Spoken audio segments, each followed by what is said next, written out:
সকল আজি আলোচনা কৰিম বছৰিকা পৰীক্ষা 2024-25 ক্লাছ 5 অসমীয়াৰ প্ৰশ্নমালা আলোচনা কৰিম মোট নম্বৰ 100 সময় 3 ঘণ্টা তলত দিয়া যিকোনো এটি কবিতাৰ প্ৰথম আঠাৰি মুখস্থ লিখা পেপা নিয়ৰ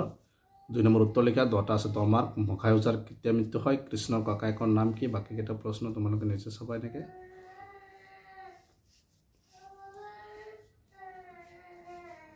2 নম্বৰ দিছে 3 নম্বৰ উত্তৰ লিখা উত্তৰ দিয়া যিকোনো 6টা 6 মাৰ্ক 2 মাৰ্কৰ 6টা আছে 12 মাৰ্ক অভিজ্ঞৰ খবৰ লবলৈ কোন আহিছিল আৰু হি কি খবৰ দিছিল এইবিলাক প্ৰশ্ন কেইটা চাবা 4 নম্বৰ কোনে কৈছিল কাক কৈছিল 4 মাৰ্ক এইবিলাক কোৱেশ্চনটো চাবা 5 নম্বৰ অৰ্থ লিখা যিকোনো তিনিটা হেঙুলি সন্ধান সমাদৰ আপুৰুগিয়া মিনাল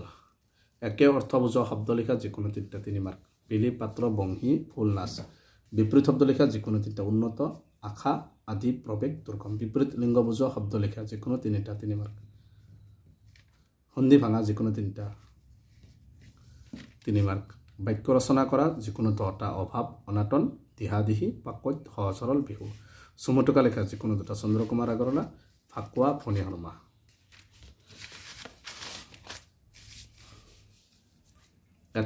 এটা শব্দত প্ৰকাশ কৰা যিকোনো তিনিটা হাতলৈ যোৱা মানুহ যিয়ে মাছ ধৰে যি আনৰ ভাল দেখিব নোৱাৰে যি পানীত জন্মে ৰচনা লিখা যিকোনো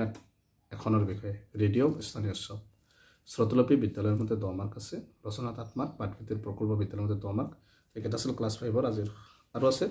তো দ্ৰুত পাঠৰ পৰা আছে 10 মাৰ্ক আছে তো সবা চমত্তৰ দিয়া 16 নম্বৰত বাকি কোৱেশ্চন কেইটা চাবা